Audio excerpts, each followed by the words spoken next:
السلام علیکم ناظرین، پروگرام قلمکار کے ساتھ آپ کی میزبان نساء احمد حاضر خدمت ہے۔ ناظرین، میں ہمیشہ اپنے پروگرام کا آغاز کسی نہ کسی ایک مشہور شخصیت کے کوٹ کے ساتھ کرتی ہوں، تو آج میں مولانا روم صاحب کے ایک جملے سے آغاز کروں گی پروگرام کا۔ وہ کہتے ہیں کہ وہ درد جو تمہیں ملتے ہیں وہ پیغامات ہیں، دراصل انہیں غور سے سنو۔ تو کتنی اچھی بات ہے کہ بیسیکلی انسان کی زندگی میں جتنے غم، تکلیف، پریشانیاں، دکھ آتے ہیں وہ اسے مضبوط کرنے کے لیے آتے ہیں۔ تو ایک باشعور انسان ان تکلیف اور دکھ کے ساتھ اپنی زندگی کو بہتر سے بہتر کرتا چلا جاتا ہے۔ یہ سب علم کی باتیں ہیں، تو آج کے اس پروگرام میں ہم نے ایک علمی اور ادبی شخصیت کو مدعو کیا ہے۔ میں تعارف کروانا چاہوں گی، ہمارے ساتھ موجود ہیں جناب کرن سنگھ صاحب۔ آپ مصنف ہیں، نثر نگار ہیں، تعلیم دان ہیں، مترجم ہیں، پرنسپل رہ چکے ہیں آپ ایس ایم کالج کے۔ اس کے علاوہ آپ کی کئی کتابیں منظر عام پہ آ چکی ہیں اور آپ ڈائریکٹر کالجز بھی رہ چکے ہیں۔ تو میں اپنے معزز مہمان کو خوش آمدید کہتی ہوں۔ السلام علیکم سر۔ بہت شکریہ جی۔ کیسے ہیں آپ؟ ٹھیک ہیں؟ خیریت، ٹھیک ٹھاک۔ سب سے پہلے تو ہم خوش آمدید کہیں گے کہ آج آپ ہمارے اسٹوڈیو میں موجود بڑی ہیں۔ نوازش، بڑی عنایت۔ کرن سنگھ صاحب، ہم گفتگو کا آغاز کرتے ہیں کہ اردو سے جو محبت ہے وہ ورثے میں بھی ملتی ہے، صحبت سے بھی ملتی ہے، لیکن جہاں تک آپ سے گفتگو میں مجھے معلوم ہوا ہے کہ آپ کا جو آبائی گھر ہے وہ میر پور خاص ہے، اور وہاں تو ایک اپنی الگ زبان، اس کی ایک الگ چاشنی ہے۔ تو اردو سے محبت کا سلسلے کا آغاز کہاں سے ہوا؟ ذرا بتائیے، تھوڑا روشنی ڈالیے۔ جی، میرا شہر میرپور خاص ایک تو ہندوستانی بارڈر سے آنے کے بعد پہلا بڑا شہر تھا۔ بیسیکلی تو یہ میروں کی بسایا ہوا شہر تھا، جو ان کے بالکل 3 بڑے مرکز تھے، ان میں سے ایک میرپور خاص تھا، اور وہاں ظاہر ہے کہ میروں کا بسا ہوا تو سندھی اوریجن تھی، لیکن قیام پاکستان کے بعد یہاں اردو اسپیکنگ بھی اچھے خاصے آئے اور پہلا اسٹیشن بھی یہی تھا، تو یہاں پر وہ بھی ہوا۔ اس لیے اس شہر کی یہ خوبی ہے کہ یہ بائی لینگویج یعنی اردو اور سندھی والوں کا ایک سنگم ہے۔ اور اس شہر کی ایک خوبی یہ بھی ہے کہ یہ شہر آموں کے حوالے سے بہت مشہور ہے، سندھڑی آم، اور یہاں بہت سے بالکل آموں کی اقسام ہیں۔ پھر یہاں کی اس شہر کی ایک خوبی یہ بھی ہے کہ یہاں پر فلاحی اور رفاہی کام بہت ہوئے، تو میرا شہر جو ہے وہ city of N G Os and city of mangoes کہلاتا ہے۔ تعلیمی ادارے بھی ہوئے، والد صاحب بھی میرے استاد تھے، تو بنیادی طور پر وہ سندھی کے تھے، لیکن چونکہ ہم جس محلے میں رہتے تھے وہاں اردو اور سندھی اسپیکنگ ساتھ ہی ساتھ ہوتی تھی۔ صحیح۔ تو جب ہم پڑھنے گئے تو وہاں جو ہم چھوٹے تھے وہ سارے کے سارے بیٹھے، وہاں اردو کا سلسلہ تھا۔ شروع تو ہم نے شاید سندھی سے ہی کی تھی، لیکن پھر دوست ادھر بیٹھنے لگے تو ہم بھی ادھر چلے گئے، اور وہ ساری تعلیم جو ہے وہ پھر ہماری اردو میں ہوئی، پرائمری، سیکنڈری اور گریجویشن، اور پھر اساتذہ کا کرام، کیونکہ استاد اگر آپ کو اچھا مل جائے تو وہ آپ کی شخصیت کو خاصا موڑ لیتا ہے، اور خاصا اس کو راہ راست پہ لگا دیتا ہے۔ بالکل۔ اچھا، آپ خود بھی بذات خود بھی استاد رہے ہیں، ہاں، تدریس سے آپ کا سلسلہ ہے۔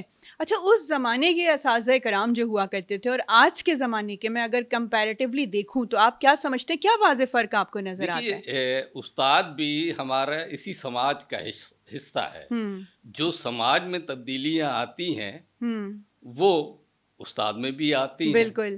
لیکن یہ ضرور بات تھی کہ پہلے اتنے شاید مسائل نہیں تھے، اور ہمارے اساتذہ بڑے محنت تھی اور اپنے پیشے سے بڑے مخلص، جسے کہتے ہیں نا ڈیڈیکیشن، وہ ہونا کہ بھائی یہ کام ہم کر رہے ہیں۔ ویسے بھی استاد کا جو پیشہ ہے وہ ایک پیغامبرانہ پیشہ ہے، بے شک، کہ جہاں آپ کو کچھ دینا ہے لینے سے زیادہ۔ بالکل ایسے تو ہی وہ ہے۔ بڑے سنجیدہ اور بڑے ڈیڈیکیشن قسم کے لوگ تھے، اور جو درس و تدریس کو ایک فریضے کے طور پر انجام دیتے تھے، اور استادوں سے اپنی شاگردوں سے ان کی وابستگی ہوتی تھی، تو کام جو ہے وہ بہتر انداز سے ہوتا تھا۔ کوئی ایسے استاد آپ کو ابھی تک یاد ہیں؟ افتخار صاحب پرائمری میں ہمارے تھے، پھر ہم جب سیکنڈری میں گئے تو ہمارے ایک استاد اسلم صاحب تھے، جو بعد میں یونیورسٹی میں چلے گئے، ڈین فیکلٹی وغیرہ رہے۔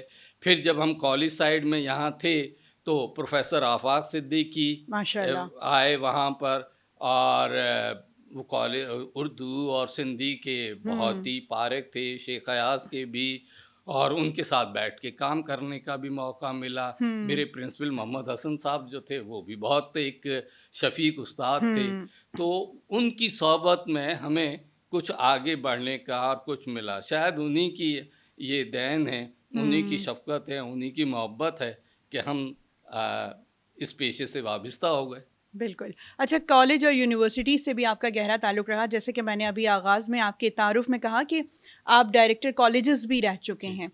تو کتنے عرصے کی آپ کی یہ خدمات رہی ہیں اور کہاں کہاں سرو کیا ہے آپ نے؟ یہ آغاز تو ہمارا میرپور خاص سے ہوا.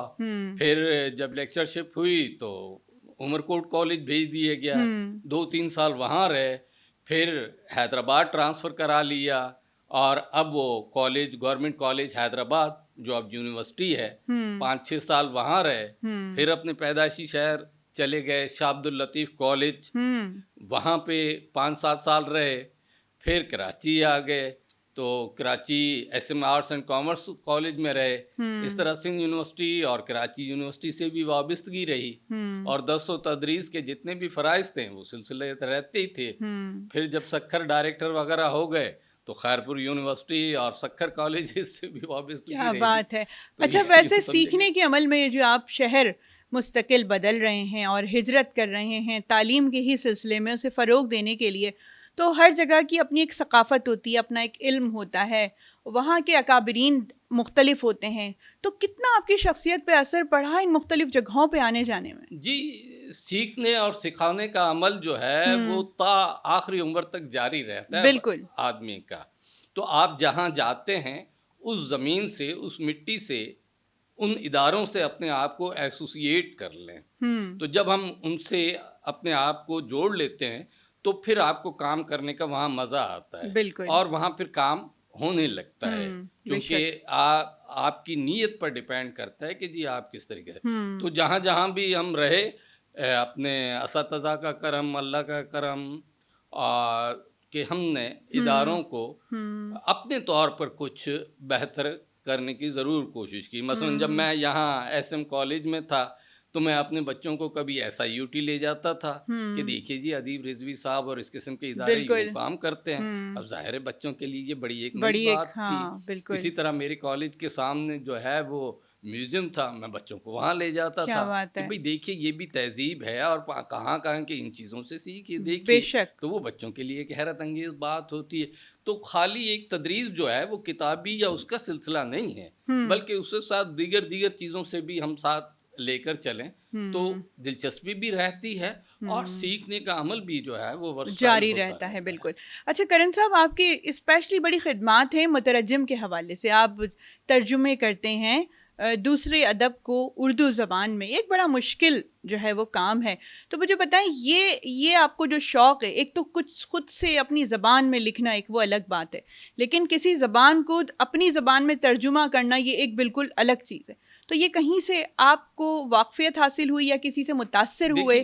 میری خوش قسمتی یہ ہے کہ میرے گھر کی زبان سندھی رہی. بالکل. اچھا, پھر میں اردو میں آ گیا. وہاں میں نے عرض کیا کہ آفاق صدیقی صاحب آئے وہ کالج میں, ماڈل کالج میرپور خاص میں, وہاں سلسلہ درس و تدریس کرا. انہیں بھی پڑھانے میں ایک ملکہ حاصل تھا. تو پھر فرسٹ ایئر اور انٹر لیول پر سیمینار چھوٹے موٹے کرا لیتے تھے, کبھی حالی پہ, کبھی غالب پہ, کبھی کسی پہ, اور ان میں وہ کہتے تھے کہ بھئی اسٹوڈنٹ بھی لکھ کر لائیں. کیا خوبصورتی تھی اس دور کی, آپ چیزیں نہیں ملتی. تو وہ پذیرائی تھی. اب ہم اس زمانے میں کیا لکھتے ہوں گے وہ ویسے ہی ہوں گے, لیکن بہرحال اس اساتذہ نے پذیرائی کی. تو ایک شوق وہ جو ہے اس طرف کا جاگا.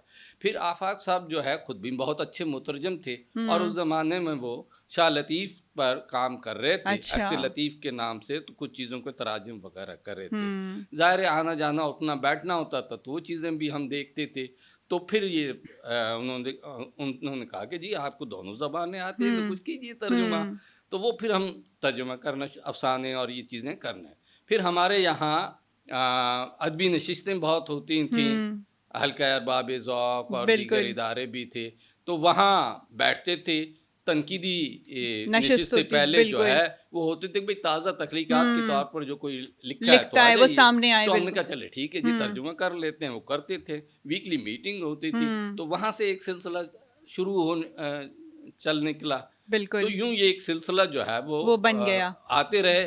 اچھا اس زمانے میں اب بھی ہوتا ہے ہوگا شاید, لیکن اس زمانے میں یہ ہوتا تھا کہ اپنی چیزیں جو ہے اشاعت کے لیے جب بھیجتے تھے اور رسائل میں شائع ہوتی تھی تو کچھ فخر سا محسوس ہوتا تھا کہ ہماری چیزیں شائع ہو رہی ہیں. تو وہ بہرحال ایک پھر وہ سلسلہ چل نکلا اور وہ چیزیں نئی قدریں رسالے میں اور ماہ نو میں اور دیگر رسائل میں اور چیزیں وہ شائع ہوتی گئی. اچھا اب تک کتنی کتابیں منظر عام پہ آ چکی ہیں جو جس پہ آپ نے کام کیا ہے؟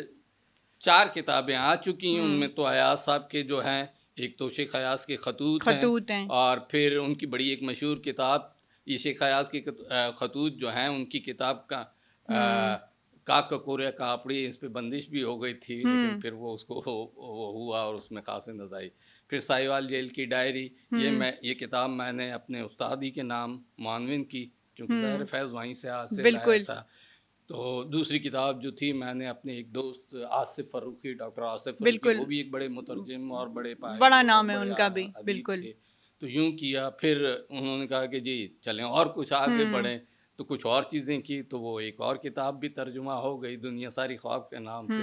تو یوں ایک دوستوں کے حلقے کے ساتھ ہم آگے بڑھتے رہے. اور ہمیں ہماری یہ بڑی خوش نصیبی ہے کہ ہمیں دوست بھی ایسے ملے جو لکھنے پڑھنے والے تھے. محترم رفیق احمد نقش, وہ بھی ایک بڑے عالم اور وہ تھے اور دسترس رکھتے تھے. پھر ذوالفقار دانش اور انصار صاحب جو اب کراچی یونیورسٹی میں پڑھاتے ہیں, نوید شروع صاحب. یوں ہمارا ایک پورا حلقہ تھا جو سارے کے سارے لکھنے پڑھنے والے تھے, اور ہم یہ اس قسم کے کام ہی. کیا بات ہے کرن صاحب. اچھا ترجمہ چونکہ کرنا یہ ایک بڑی ذمہ داری کا کام ہے اور دوسری زبانوں سے ماخوذ ہوا ہوتا ہے. اچھا اس میں کسی حد تک ایسا بھی ہوتا ہے کہ ہر زبان کا اپنا محاورہ ہوتا ہے, اپنے الفاظ ہوتے ہیں, اپنی ایک الگ چاشنی ہوتی ہے. وہ جب آپ کسی دوسری زبان میں اس کو ترجمہ کر رہے ہوتے ہیں تو بڑی دقت اور پریشانی کا سامنا. تو جو غیریت کا ایک عنصر ہے جو ایک زبان سے دوسری زبان میں ترجمہ کرتے ہوئے کہیں کہیں نظر آتا ہے, تو اس عنصر کو کیسے ختم کیا جا سکتا ہے؟ دیکھیے جی, جب ہم ترجمہ کرتے ہیں تو کسی ایک زبان کی خوشبو کو ہم دوسری زبان میں ڈھالنے کی, قریب لانے کی کوشش کرتے ہیں. ٹھیک ہے. تو اب وہ چیز آپ جب پڑھتے ہیں تو آپ کا ایک ذہن بنتا ہے کہ جی یہ چیز ہے. اب ہماری زبان کا اپنا ایک طریقہ کار ہے, ایک پہلا اسلوب ہے, ایک محاورہ ہے, وغیرہ وغیرہ.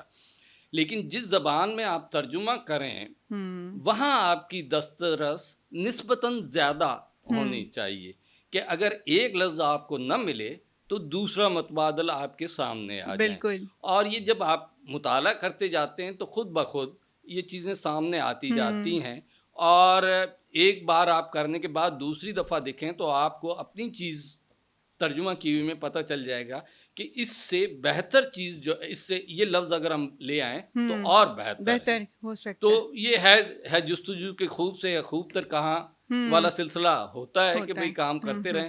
تو پھر مشورہ بھی ہوتے رہتے ہیں. مقصد بنیادی یہ ہوتا ہے کہ جی آپ اس خوشبو کو, اس مفہوم کو اس پیرائے میں ڈھال لیں تو وہ ہو جاتا ہے. کوئی اتنا زیادہ دقت پیش نہیں آتی ہے. صحیح ہے. اچھا ترجمہ نگاری میں ایسا ہوتا ہے کہ دوسری دنیا کا ادب آپ متعارف کروا رہے ہوتے ہیں. اچھا کرن صاحب ایک وقفے کا وقت ہے, ہم اپنے سوال کو یہیں سے جاری رکھیں گے. تو ناظرین آپ نے کہیں بھی نہیں جانا ہے, ابھی ہم واپس آتے ہیں ایک چھوٹے سے وقفے کے بعد.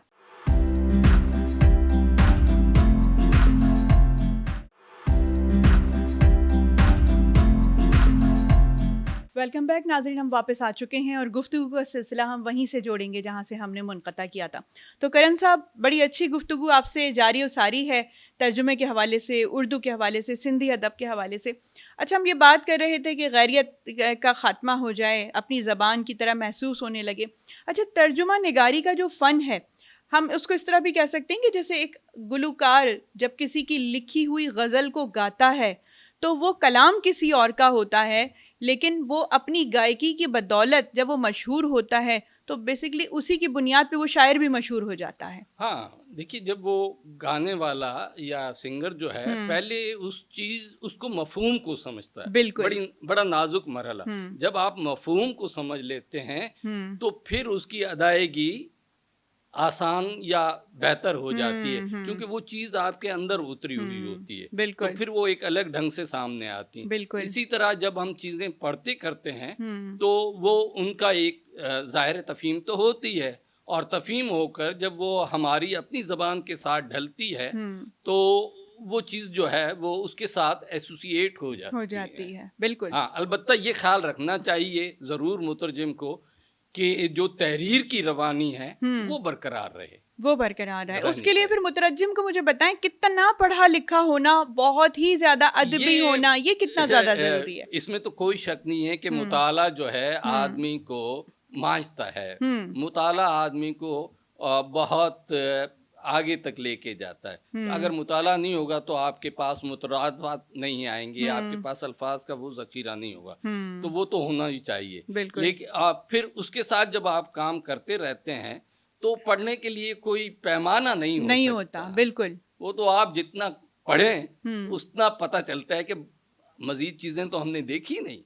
ان کو پڑھیں تو پھر پتہ چلتا ہے کہ اچھا یہ تو ہوا منیر کی بات، منیر والی جو بات کہ ایک دریا سے پار اترا تو میں نے دیکھا ایک اور دریا کا سامنا تھا. تو جب ہم کتابیں پڑھتے ہیں تو پتہ چلتا ہے کہ اچھا دوسری کتابیں تو ہم نے پڑھی نہیں کیونکہ اس میں کچھ اور ریفرنس آ جاتے ہیں، کچھ اور چیزیں آ جاتی ہیں. ستاروں سے آگے جہاں اور بھی ہیں، ابھی عشق کے امتحان اور بھی ہیں. بالکل. اچھا مطالعے کی ہم بات کر رہے ہیں کرن صاحب، یہ عادت ختم ہوتی جا رہی ہے کہ اب نیا دور ہے، ٹیکنالوجی ہے، تو اس کی جگہ دوسری چیزوں نے جنم لے لیا ہے.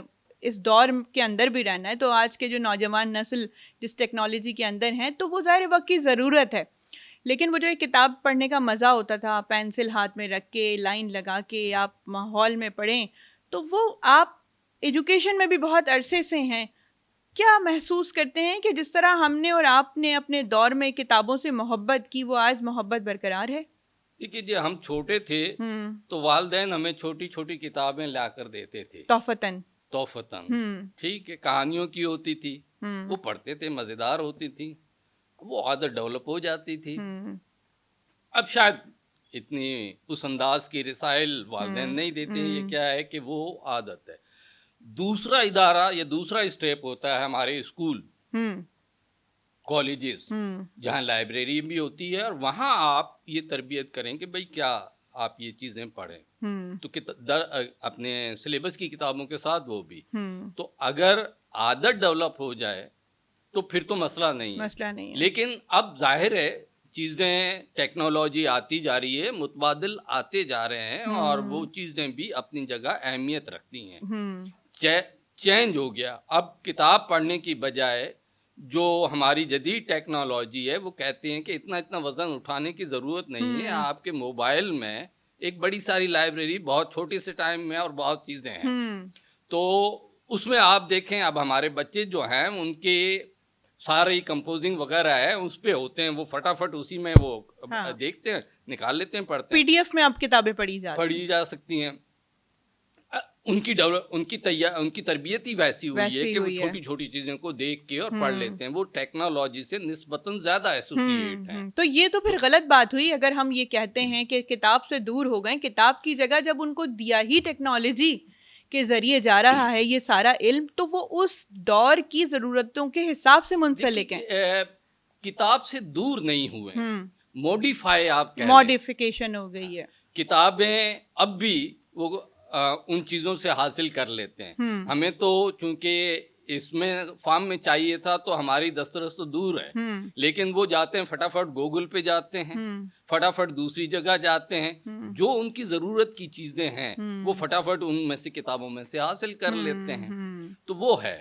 البتہ یہ ایک ضرور ہے یا شاید ہماری خوش فہمی ہے کہ جو مزہ ہم بیٹھ کر اور لیٹ کر اور کتاب اور کہانی سے رشتہ جوڑ کر پڑھتے تھے شاید وہ انجوائمنٹ ان کی نہ ہو. لیکن وقت کا بھی ایک تقاضا ہوتا ہے. کسی زمانے میں کتاب بہت چیز تھی، پھر ریڈیو آیا، پھر ریڈیو کے بعد ٹیلی ویژن آیا، تو یہ ساری چیزیں جو ہیں یہ آدمی کو وہ چینج تبدیلی کی طرف لے کر آتی ہیں. بالکل. تو یہ ایک ایسی چیزیں ہیں، میرے خیال ہے اب بھی تبدیلیاں آتی رہتی ہیں، کوئی ہے نہیں، پڑھنے والے اب بھی پڑھتے ہیں. ہم کہتے ہیں کہ ایسا نہیں ہے، لیکن آپ دیکھیے کتابیں شائع ہوتی رہتی ہیں. بالکل. اور چیزیں ہیں وہاں پر اردو بازار جائیے. بالکل. تو ہیں ابھی بھی وہ سلسلہ چل رہا ہے. اچھا کرن صاحب، آپ ترجمہ کرتے ہیں تو سب سے زیادہ دقت اور پریشانی کا سامنا آپ کو کب کرنا پڑتا ہے؟ دیکھیے ہر زبان اور اس کی اپنی ایک حساسیت ہوتی ہے، متبادل لفظ تو نہیں ہوتے. البتہ جب آپ اس میں کرتے ہیں اور پھر سوچتے ہیں تو پھر آپ کو قریب ترین ضرور پہنچ جاتے ہیں. بالکل. اچھا، جب قریب ترین پہنچ جاتے ہیں تو پھر آپ دیکھیے کہ وہ مفہوم کیا ہے، کانٹینٹ کیا ہے. اس کانٹینٹ پہ جب آپ غور کرتے ہیں تو پھر آپ کو وہ چیزیں، وہ الفاظ خود بخود آ جاتے ہیں اندر سے، کہیں سے آپ کے اندر وہ چیزیں ہوتی ہیں جو وقت ضرورت کے مطابق خود بخود نکلتی ہیں. مثلا جب ہم لیکچر بھی دینے جاتے ہیں تو یہ پتہ تو ہوتا ہے کہ بھئی یہ چیزیں ہیں، لیکن خالی ہم اس چیز پر نہیں رہتے ہیں، بلکہ ایک را چلتی رہتی ہے، اس کے ساتھ مثالیں دے کر اور وہ چیز چلتی ہیں. تو وہ سلسلے جو ہے وہ آگے بڑھتا رہتا ہے. اچھا، جو علم ہے وہ آپ کو کرن صاحب آگہی دیتا ہے، شعور دیتا ہے، آگے بڑھنے کی جستجو دیتا ہے. بے شک. تو یہ سوچ آپ کیا سمجھتے ہیں کہ اس وقت کے معاشرے میں کہاں تک آپ کو نظر آتی ہے؟ یہ میں اور آپ تو بیٹھ کے بات کرتے ہیں، آپ کو کچھ ادبی حلقوں میں، آرٹس کاؤنسل میں، اس طرح کی تقاریب میں یہ باتیں نظر آتی ہیں، لیکن یہ عام شخصیات کے لیے یہ باتیں بڑی بھاری بھرکم مفہوم کے ساتھ ہوتی ہے. دیکھیے تربیت کا فقدان تو ہو رہا ہے ہر چیز میں بھی. وہ وجہ یہ ہے کہ جی معاشی مسائل اور یہ ہیں. پہلے والدین جو ہے وہ بچوں کو ایسے علمی ادبی اور چیزوں میں لے کر جاتے ہیں. آج کتنے لوگ ہیں جو مشاعروں میں لے کے جاتے ہیں، سیمینار میں لے کے جاتے ہیں، یہ کہاں ہوتے ہیں. البتہ ڈراموں وغیرہ کے لیے تو بچے اب بھی دلچسپی رکھتے ہیں، لیکن بہرحال یہ چیزیں جو ہے یہ ایک تو گھر کا ماحول، اور پھر آپ ان کی تربیت کیسے ہیں. آہستہ آہستہ جب لے کر ان کو جائیں گے ایسے اداروں سے تو وہاں پر ان کی تربیت ہوتی جائے گی، ہوتی رہتی ہے. مجھے اب تک یاد ہے کرن صاحب کہ جب میں چھوٹی تھی تو میرے والد محترم ان تقاریب میں خاص طور پہ مجھے تیار کروا کے لے کے جایا کرتے تھے، جہاں کوئی تقریروں کا سلسلہ ہوتا تھا، جہاں کوئی سیکھنے سکھانے کی محفل ہوتی تھی، جہاں شعر و شاعری چل رہی ہوتی تھی. تو وہ چھوٹی ہی عمر میں جب آپ کے ہاتھ میں کتاب آ جاتی نا تحفتاً، تو پھر آپ کی سمت اسی جانب مڑ جاتی ہے. بالکل صحیح فرما رہی ہیں کہ ایک چیز آپ کی عادت میں شامل ہو گئی. اب وہ جب شامل ہو گئی تو وہ چیز پھر آپ کو آگے لے کے جائے گی.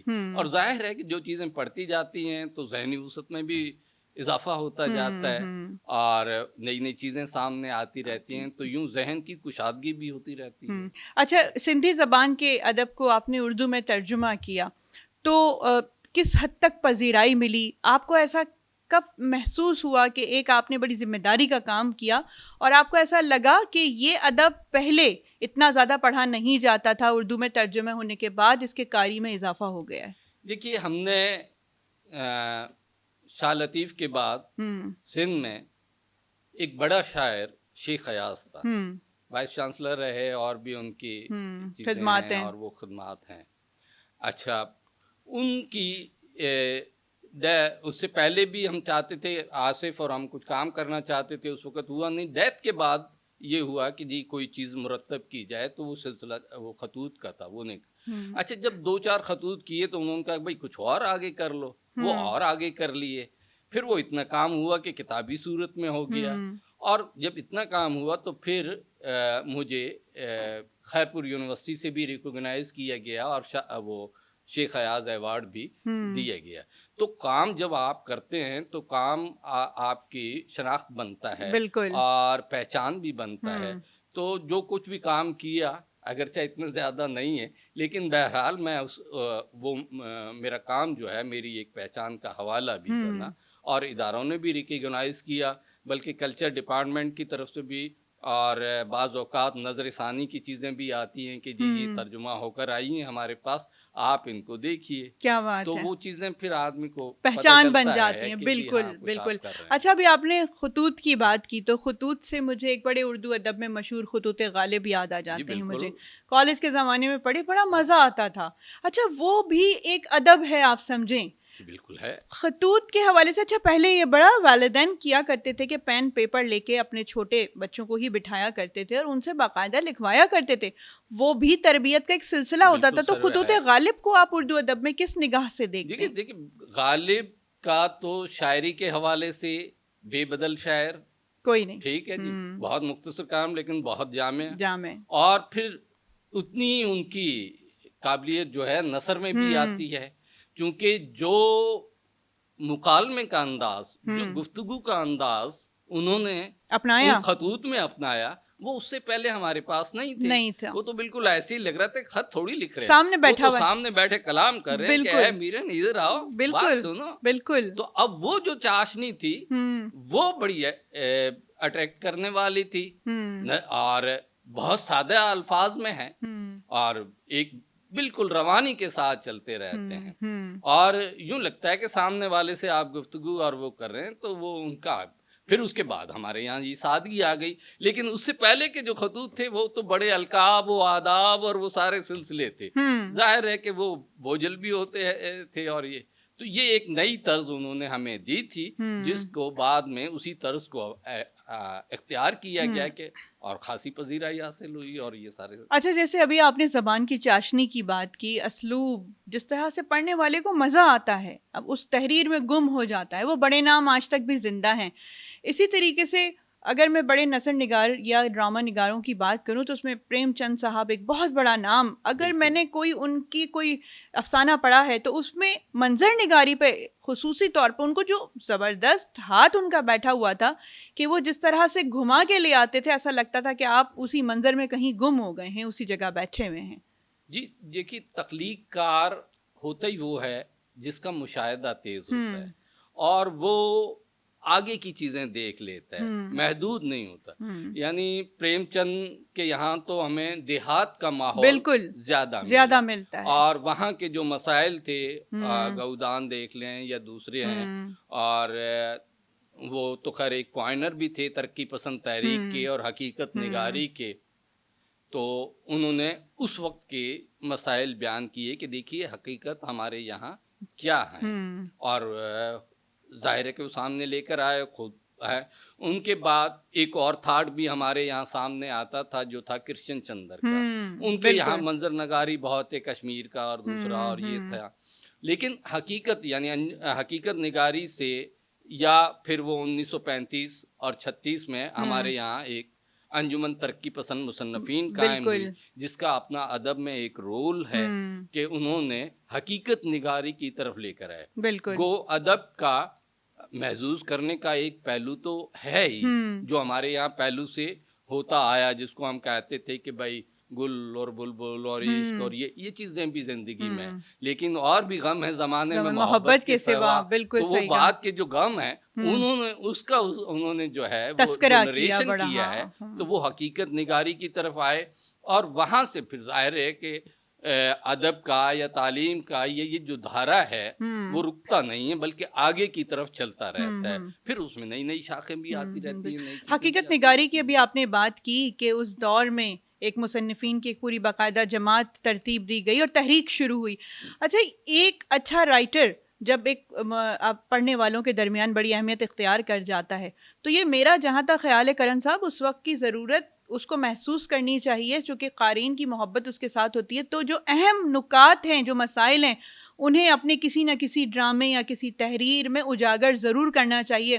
چونکہ آپ دیگر معاشرے میں دیکھ تو رہے ہوتے ہیں چیزیں، لیکن آپ اپنے من پسند بندے کے جب قلم سے یا زبان سے جو بات نکلتی ہے وہ بڑی پرتاثیر ہو جاتی ہے.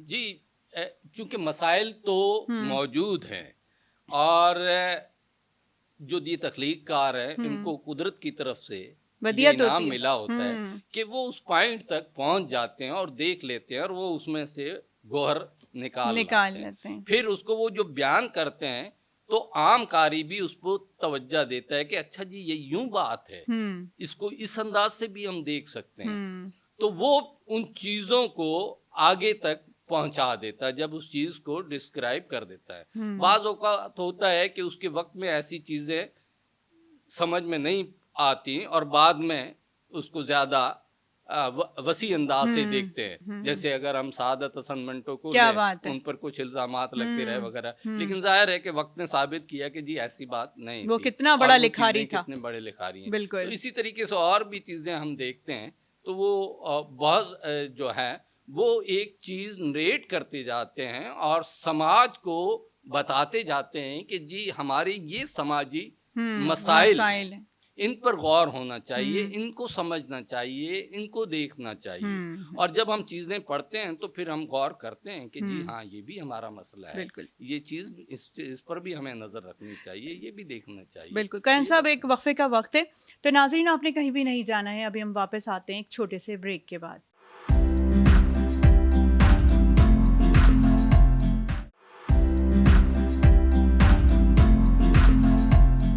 ویلکم بیک ناظرین، ہم واپس آ چکے ہیں اور گفتگو کا سلسلہ ہم وہیں سے جوڑیں گے جہاں سے منقطع کیا تھا۔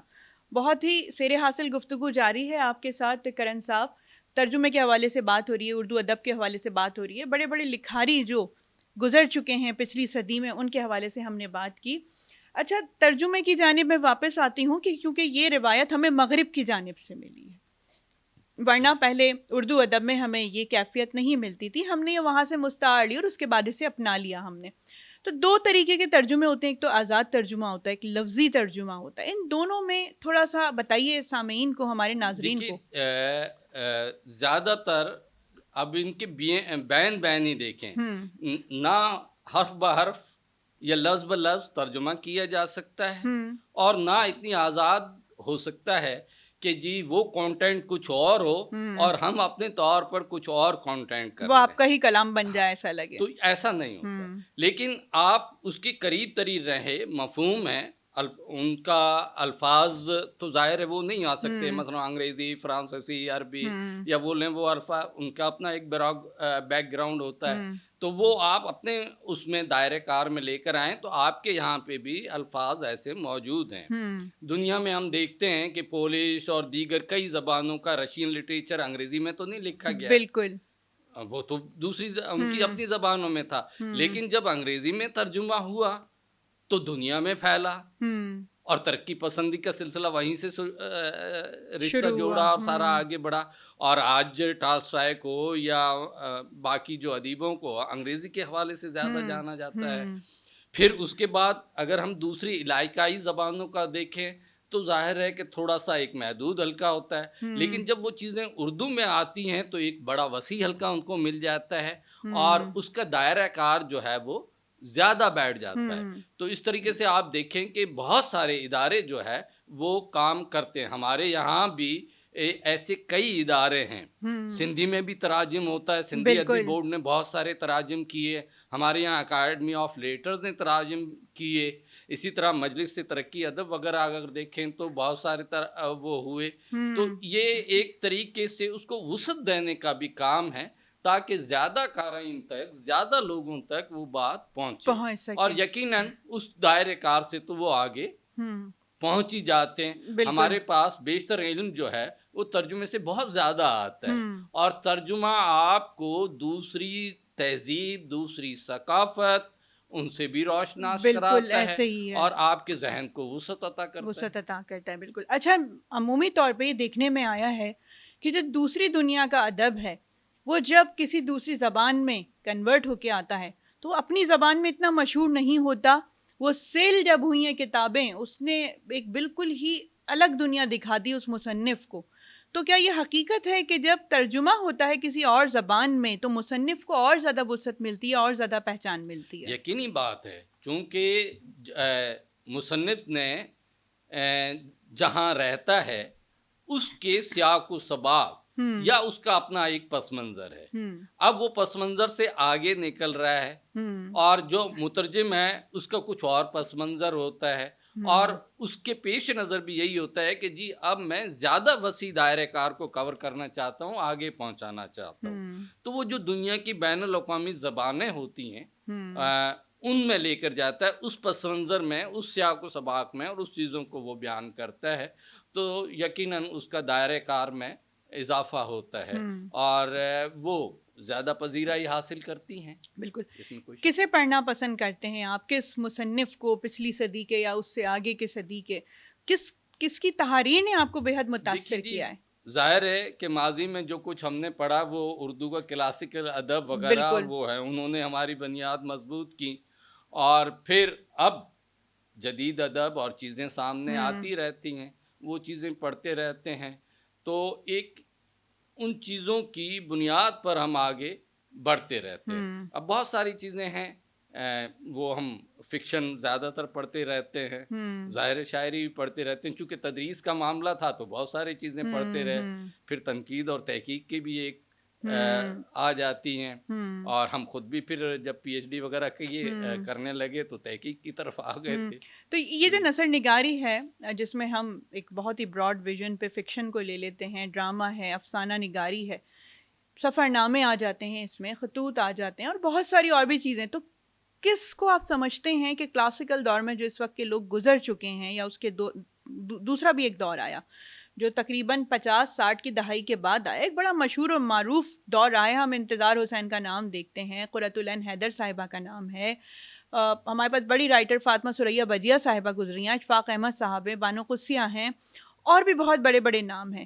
تو آپ کیا سمجھتے ہیں کہ کون سا ایسا لکھاری گزرا ہے جس نے واقعی قلم کا حق ادا کیا ہے؟ دیکھیے یہ کہنا تو مشکل ہے کہ کسی نے, ہر شخص جو ذرہ جہاں ہے وہیں آفتاب ہے. کیا بات ہے. کیونکہ قرۃ العین حیدر اپنا ایک الگ ڈکشن رکھتی تھیں, آگ کا دریا, سیتا ہرن اور باقی جو ناول ہیں وہ نو ڈاؤٹ کہ ان کے اس پہ نہیں, لیکن بعد کی جو چیزیں ہمارے سامنے آتی ہیں, اور ناول نگار ہیں جتنے بھی ہیں, انہوں نے لکھا, انہوں نے جس وہ تو ایک تاریخ اور شعور اور اس کو لے کر آگے چلی تھی. لیکن انتظار صاحب کے یہاں ہم دیکھیں تو انتظار کے صاحب کے یہاں جو داستانوی انداز اور چیزیں ہیں, اور جس انداز سے انہوں نے ہجرت کو بیان کیا ہے, آگے سمندر ہے اور اس سے اسلامی روایات سے جوڑا ہے, اس کی اپنی ایک چاشنی ہے. اسی طرح دیگر اس کی چاشنی ہے. تو کسی کے ساتھ کمپیئر کرنا کوئی زیادہ وہ نہیں ہوتا, ہر ایک کا اپنا سیاق و سباق اور اپنا ہے.